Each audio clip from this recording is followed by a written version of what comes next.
बॉलीवुड में जब भी दर्द भरे गानों की बात होती है तो मोहम्मद रफ़ी साहब का नाम सबसे पहले आता है। रफ़ी साहब की आवाज़ में जो दर्द और उनके नगमों में जो रूहानियत थी वो किसी के भी दिल को छू सकती है।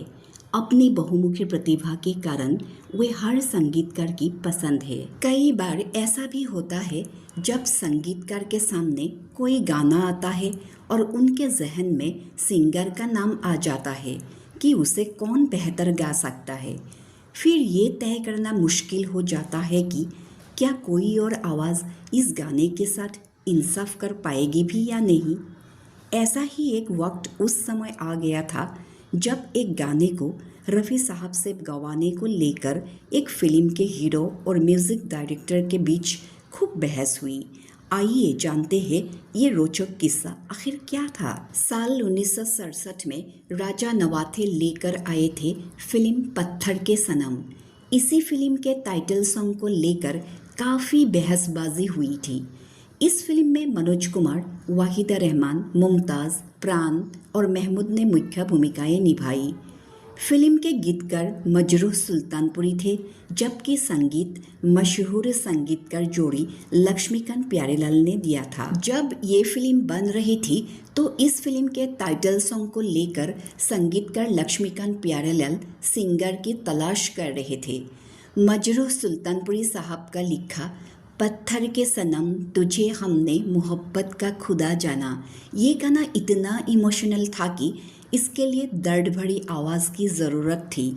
ऐसे में लक्ष्मीकांत प्यारेलाल के जहन में सबसे पहले रफ़ी साहब का नाम आया। उन्होंने कहा कि इस गाने के साथ असली न्याय रफ़ी साहब ही कर सकते हैं।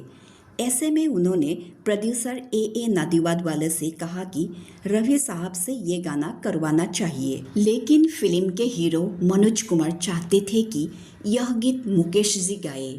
70 के दशक में मनोज कुमार बॉलीवुड जगत का एक जाना पहचाना नाम थे।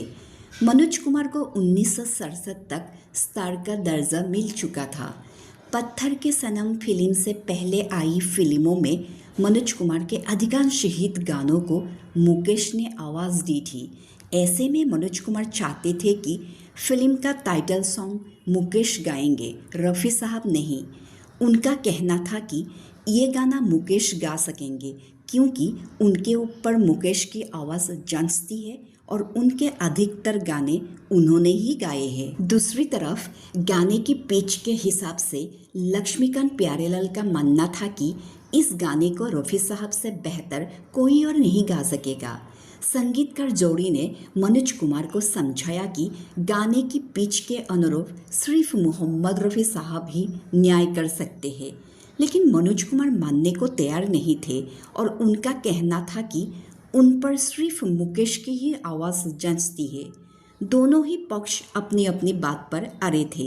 काफ़ी बहस होने के बाद मनोज कुमार अपनी जिद को लेकर निर्देशक राजा नवाथे और निर्माता ए नादियादवाला के पास भी गए। लेकिन इन दोनों ने ही संगीत के मामले में दखल देने से ये कहकर मना कर दिया कि इस मामले में वह कुछ नहीं कर सकते। मजबूरन मनोज कुमार को सबकी राय माननी पड़ी।